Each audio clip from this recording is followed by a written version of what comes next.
Daivetente Swantam Natille Aite Priyapeta Sahodari Sahodaran Mare. Every visit to Kerala fills me with a special joy. Ladies and gentlemen, I feel a great deal of satisfaction after unveiling the statue of pioneer of learning, literacy, and library movements, the late P.N. Panikkar. I am thankful to the members of P.N. Panikkar Foundation for giving me this opportunity to be here with you all. The contributions of Sri Panikkar have been so noteworthy and widely praised that leaders from different political parties have been brought together today on this stage in his memory. Ladies and gentlemen, this special occasion makes me think about the simple yet great vision of Sri Panikkar. A visionary can see what others don't see. I believe that Sri Panikkar would have seen his pioneering steps leading to the great strides Kerala took in the areas of literacy and education. An area of literacy can remain an area of darkness. An area of illiteracy can remain an area of darkness. The light of literacy can brighten the path to individual and collective progress. I am told that the young P.N. Panikkar used to read the daily newspapers to groups of illiterate people of different ages. He started a reading center in a small room provided by the local cooperative society in his village in Kuttanad. Sri Panikkar held Mahatma Gandhi in very high esteem. He wanted to remove the evil of illiteracy, which Gandhiji had described as a curse and shame of the country. Sri Panikkar spread a very simple and most potent message, Vaichu Valruka, which means read and grow. Sri Panikkar made libraries and literacy a movement of the people. In fact, he made it a popular cultural movement. It is a unique feature of Kerala that in every village, even in the remotest village, there is a library. People feel an emotional connect with the library in their village or town, just as they feel a special connect with the temple or church or mosque or school in their village or town. Libraries created by the movement of Sri Panikkar later became nerve centers of all social and cultural activities, of which the literacy movement of Kerala is an impressive example. Children come to read in the libraries. Older people also come to read and meet and discuss issues relevant to them. The credit for libraries having a central place in the culture of Kerala goes to Sri P.N. Panikkar, who connected common people to libraries. It is understandable that when books are made easily available to the people, those who cannot read will find a trigger as well as a facility to read. The Granth Sala Sangam is started by Sri Panikkar with about 50 small libraries in 1945, grew into a large network of thousands of libraries. Through this large network of libraries, the common people of Kerala could get to know the thoughts and the ideals of Sri Narayan Guru, Ayyankali, V.T. Bhatt Tirupad, and other great masters. The cosmopolitan outlook of an average person from Kerala can be traced to the library and literacy movement of Sri Panikkar. Ladies and gentlemen, I am very happy to note that P.N. Panikkar Foundation is carrying forward his mission with dedication. The foundation is promoting the cause of digital literacy as a tool to realize the cause of inclusive growth. I am told that the foundation was established about 2 decades ago under the chairmanship of Justice V.R. Krishna Iyer. During my days as an advocate in the Supreme Court, I closely observed and highly admired Justice Krishna Iyer as a great jurist and judge whose heart would beat for the poor and the downtrodden. Justice Krishna Iyer looked at the system of law as an instrument of social and economic justice. It was only natural for him to get involved in such activities of social development and inclusion.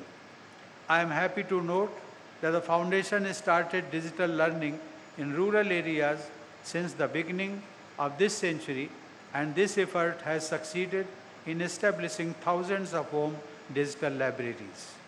This effort of the Foundation is a very meaningful tribute to the memory of Sri Panikkar. I must appreciate the efforts of Professor P.G. Kurian, former Deputy Chairman, Rajya Sabha, and Sri N. Balagopal, Vice Chairman of the P.N. Panikkar Foundation, in reaching the unreached through initiatives like P.N. Panikkar National Reading Mission. I have been informed that the Prime Minister Sri Narendra Modi has directed the Foundation to reach 30 crore underprivileged people in the country through the National Reading Mission by 2022. I have been told that the Foundation has made substantial progress in the direction of realizing this target. Ladies and gentlemen, I am happy to note that the commendable work done by P.N. Panikkar Foundation resulted in the setting up of P.N. Panikkar Vigyan Vikas Kendra by the Government of Kerala as an autonomous organization. As mandated by our Constitution, it is one of the fundamental duties of every citizen of India to develop the scientific temper, humanism, and the spirit of inquiry and reform. The objective of the Vikas Kendra is to reduce poverty through knowledge. The Vigyan Vikas Kendra also seeks to inculcate scientific temper among the youth. Observing the Punyatithi of Sri Panikkar on 19th June as Reading Day is the most appropriate way of paying tribute to the great nation builder. I am happy to note that the Panikkar Foundation has been associated by Niti Aayog to take up the development programs in some aspirational districts of the country. These programs go beyond literacy and utilize the tool of learning to help improve agriculture and biodiversity. Ladies and gentlemen, I am glad to note that the Foundation is celebrating Azadi Ka Amrit Mahotsav by organizing a large number of awareness camps with the help of Gram Panchayats throughout the country. I am very happy that the activities of the Foundation are now spreading to other parts of the country as well as some foreign countries too. Ladies and gentlemen, the Sakshara Keralam movement became popular and effective due to the foundations laid down by Sri Panikkar. Kerala became the first state to have 100% literacy. The highest literacy and education levels in Kerala have had a multiplier effect. Kerala leads other states on several indices of human development, including aspects of sustainable development. Successive governments in Kerala have kept sustained focus on the agenda of growth and development. Therefore, the state has maintained its leadership position on several markers of excellence.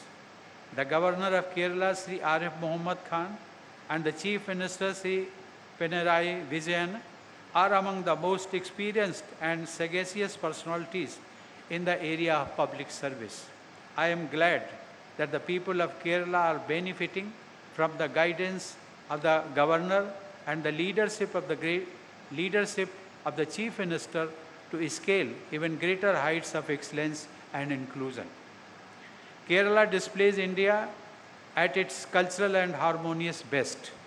It has attracted people from all parts of the world, absorbed different cultures and religions while maintaining its distinct features. The people of Kerala have earned respect and goodwill in the rest of India and in different parts of the world.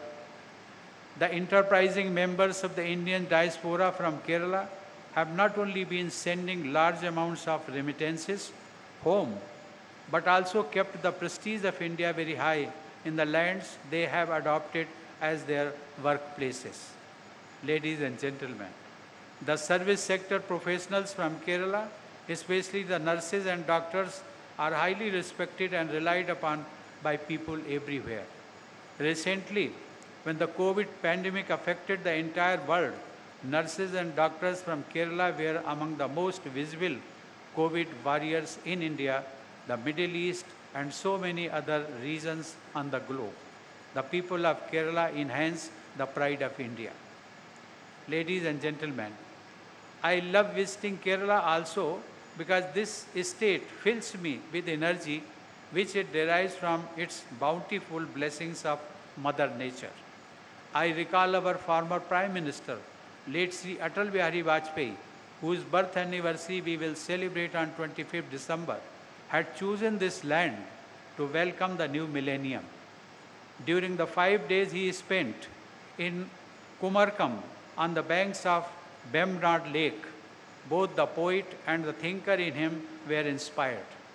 He penned a series of musings in which he wrote, and I quote, "Nature's silent beauty provides a perfect setting here for contemplation," unquote.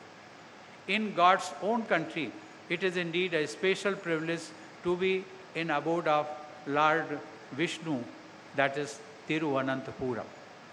Ladies and gentlemen, there is a saying in Sanskrit, Amritam tu Vidya, which means education or learning is like nectar.